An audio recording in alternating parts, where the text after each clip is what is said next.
મિત્રો હમણાં મને થોડી ધરપત હતી. મારા બાપુજી ધાર્મિક ઉદ્યમ બંધ કરી અને શૈક્ષણિક ઉદ્યમ તરફ વળ્યા હતા. મેં મનમાં વિચાર્યું બહુ સારું, આ ભક્તિના નામે તાબોટા પાડવાને બદલે સોસાયટીના બાળકોને શિક્ષણ આપશે. પણ ત્યાં જ આ શૈક્ષણિક કૌભાંડનો ભાંડો ફૂટ્યો સાહેબ.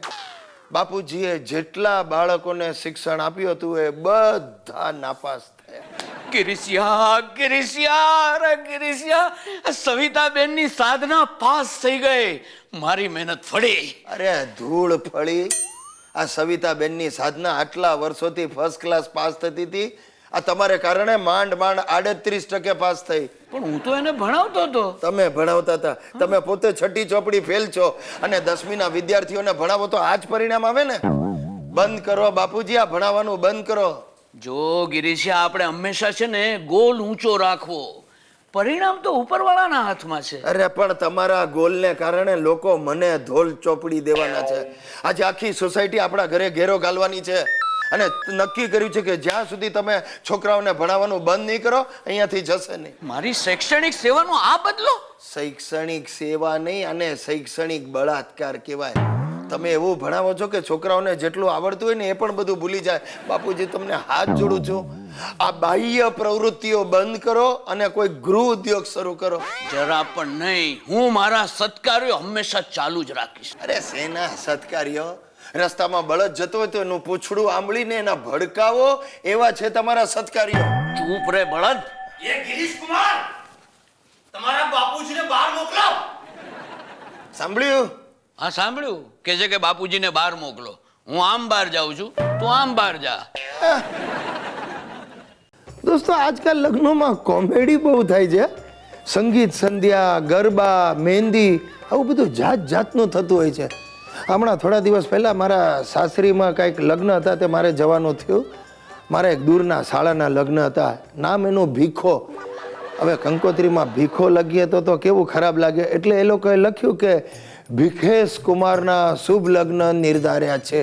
હવે આ ભીખેશ કુમાર પણ દેખાવમાં નામને સાર્થક કરે એવા જ. હાથમાં વાડકો પકડાવી દીધો હોય ને તો કોઈ પણ માણસ દયા ખાઈને 1 રૂપિયો તો નાખે જ. ને આ ભીખેશ કુમાર માટે પાછી કંઈક શેરવાની ને સાફા લઈ આવેલા. લાલ ચટાક કલરની શેરવાની. બેન્ડ વાજાવાળાનો મુખ્ય સૂત્રધાર હોય ને એવો લાગતો હતો આ ભીખ્યો. અરે એને જોઈને ગામની કૂતરીઓ પણ રડવા માંડી હતી. હવે આ ભીખેશ કુમારના લગ્ન નિમિત્તે આગલા દિવસે સંગીત સંધ્યા પણ રાખેલી.